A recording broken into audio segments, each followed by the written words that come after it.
Hi guys, ninjani? Guys, bengithi ngizoya live on TikTok ne, but because of I'm not in a fight, angeke ngikwenze lokho. Maybe I can do that after this video, and then nakhona it depends. It's gonna depend because of ngizolandela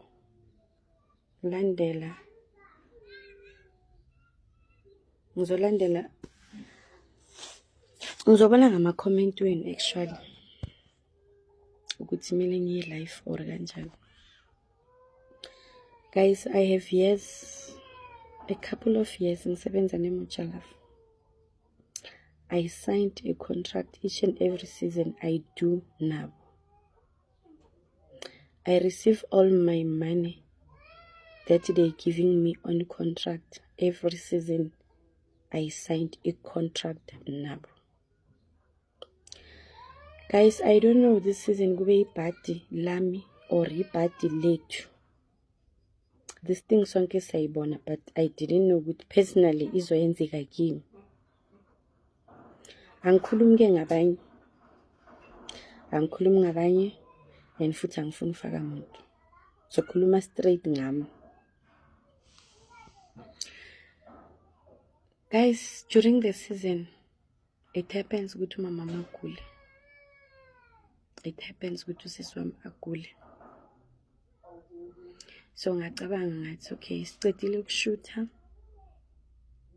They paying us kahle imali yethu.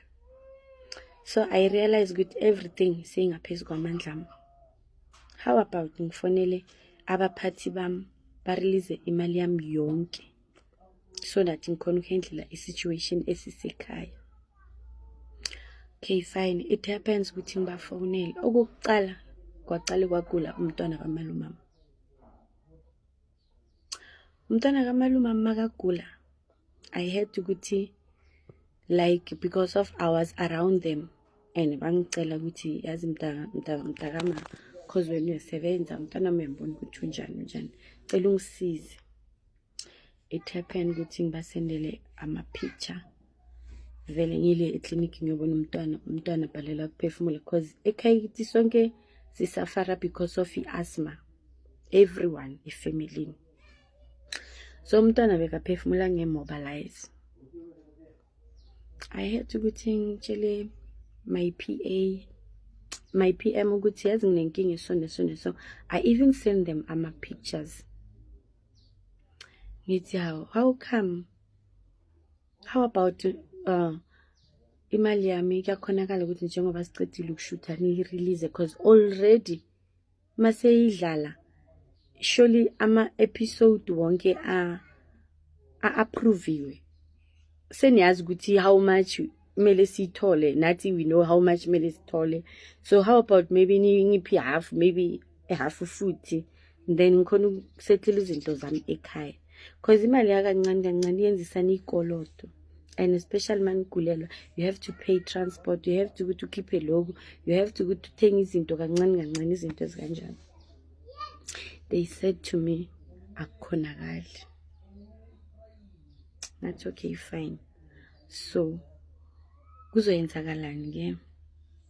Athi no, angeke kukhonakala. That was uThulu khuluma naye. Okay, sharp. Sidlula isikhathi leso umntwana be right, ngisafara khona ngivale ngale imali engivala ngayo. And imagine into engizonitshela yona ningayazi mina ekhaya kithi I'm a breadwinner. Ekhaya kithi everyone ubheke mina. And I was enjoying that because of angifuni ukubona abantu basekhaya mina bahlupheka. So it happened ke ukuthi umama nosisi naye bagule at the same month, at the same week, and like ugula serious. After that I had ukuthi abona manje ngichange umuntu omunye, angisafoneli lo, ngifonela right straight umuntu omele ngimfonele. I call uLivuwane because of I text uJulia, my producer. and mangimtexta like he was blue ticking me. Into yangizwisa ubuhlungu after ngiblue ticka, there is a time azofuna i-episode yami akhohlwe i-date. I was like, lo muntu lo ungifonela kanjani angibuza umsebenzi wakhe, but mina if ngimtexta ngifuna usizo uyangiblue tick. Meaning ngiyababhora musilabantu laba. And then if ngichashiwe ecompany yabo nginenkinga mele ngiyiraise kubani because bayangiblue tick. Okay, fine. It happens with babona ukuthi manje say serious because each and everything engikhulumayo kuze bayibelieve I have to ukuthi ngisende i-proof. And mina manga ngiwakhuluma. That's the thing eyangizwisa ubuhlungu ke nokuthi nakusasa if they decide ukuthi bangi-stretch out bangasangifake emashowini abo angeke ngizwe ubuhlungu because vele abangi-appreciate. There is a lot of sin ebangishuta zona mina ezihambelana ngona empilo yami ezingasi amanga. Ayikho into ebathi ngiyenze ngingayenzi noma into ebayidinga kimi ngingabaphi yona. Fine. After ngibaprovelile ukuthi mama mini nosisi wami bekho right, I asked them ukuthi ngicela ukuthi no matter imali le enizonginika yona nikhipheni emalini yami my outstanding balance esele. Okay, they agree with that. Bangisendele 40,000. I-40,000 ngibafonele ngibonge mangiceda ngibasendele nama message ukuthi ngiyabonga and then sengisharp manje. But imali engiyitholile 40,000. They said to me, yeah, imali yakho iphelele. I was like, no, ayiphelelanga. Imali yami ayiphelelanga. Imali le mina engiyisebenzele, le mina nani sizweni ngayo, ayiphelelanga. They sent me a paper. Iphepha lakhona libhaliwe episode bani episode bani. Angil understand because of angilazi ngiqala ukulibona. And if bangisendela lona ekuqaleni, I don't think bengizovuma mina ukubuyela e-TV. Not after izinto engizenzile ezinye engazifuni ngempilo yami.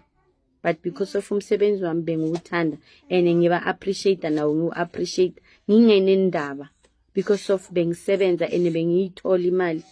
But manje if kuzoba so, no, angifuni ngami mina. Into engiyifuna kibo imali yami because I don't want to go deep. Ngiyazi ukuthi they have threats always against us mangabe kunento esingayithandi ukuthi yana bayi-company enkulu bona, they will do what and what. Ngalo wait shh. I know ukuthi like kunento eziningi yeah bazonixosha niyamazi Aubrey yaxoshana in umuntu umxosha kanjani umxoshela into obona nawe ukuthi le into engabe siyayilungisa and then i-company ikhule siqhubeke ngempilo. Guys, I remember ngihamba nomntwanami ngiyoshuta i-DNA scene mina. Umntwanami angakawisi inongwane asesemncane. You can go back to that scene. That time kwaqala ama-drama ukuthi akusana ama-SNT, we have to ukuthi sithenge ukudla wara. I stay for a long time. Ngiphume endlini nge-content yaka 10 but ngiphume endlini ngo-8 o'clock ekuseni. Ngihamba nabantwana bami ngiyoshuta ama-DNA. That time I didn't eat. Cabangani ngadla ebusuku ngesini yokugcina yaka Kim noDabula noMaseko. They went to a tavern or a pub, I don't remember, but you can go to that scene. Angizange ngabalabala ngathi bengilambile bengisebenza because of we've got that thing ukuthi emsebenzini sisebenza kanzima. But after lento bangenza yona manje le bangenza yona or bazitshela ukuthi sebangiyenzile angifuni ngami. And it's not only me okhala so, it's just that some of them they are afraid to talk basaba ukuzimela, basaba ukuzikhulumela. They forgot ukuthi banama-right. So I still demand that my outstanding balance. Nothing much I want. And for a sake yokuthi mina ngihambe manje ngiye ku social media, it's because of I talk to them. Bayang blue tick. Guess what now? Ulifu ngiblockile. It seems like yena is in a fight. Le mina engayazi. I even moved la ekhaya ngiyohlala kibo mngani wami eMamelodi because of bebase basidemanda nemali transport, but i-contract ibhaliwe ukuthi i-transport kumele iphume inland inise la nishuthela khona. Angifuni nokungasho ukuthi they know ukuthi what's happening between Maseko's family. I don't want to talk that things, guys, la. Angifuni ukumoshela abantu or ngimoshela i-company or in, because angilwi, but I don't want to go deep. Ukuthi kuloku naloku benisicabangela na. If usazile ukuthi sisebenzela isent lele esilitholile manje. No, it's painful, guys. And yes, there is something engifuna ukuyazi, maybe angi-understand or njani. I believe ukuthi i-contract mabaloko bayi-renewer the company, meaning you are doing better. I believe ukuthi i-contract the mall i-renewer nenza izinto ezi-right, imali must increase. So, guys, ngizwa ubuhlungu, guys. Please share this video. Maybe abanye benu angeke sibone ngelihlo eliwani. Yabona yokuthi ngibhale i-email ngikhuluma i-story sami officeini or ngicontactane ne-HR yami or i-boss yami akungisebenzeli. As soon as bangiblocka, it's clearly ukuthi bona yini ebaphezukwayo or bona abanasesikhathi. Yabona abanye ngeke ngibakhulumele ngoba mangingabakhulumela maybe abanye basawudinga lo msebenzi. Mina I don't think ngiyawudinga because I don't think ngibalulekile kibo. If bengibalulekile bebangeke bangenze lento abangenza yona. And nalaba bengisebenza nabo this season, if they gonna calculate imali yabo babatshele ukuthi imali iphelele, no one is gonna react because of ama-threats esiwatholayo inside.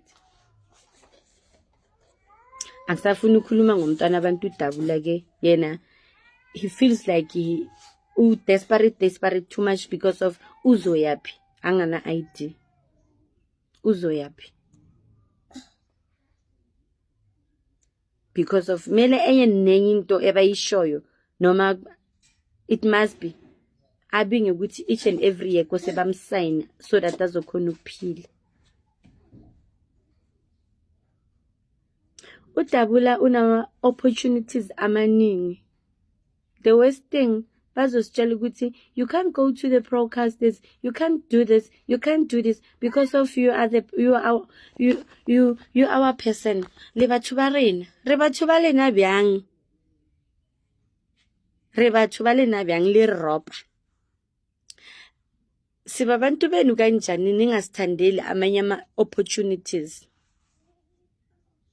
Bese when it comes to money kuba nezinto ezifana nalezi.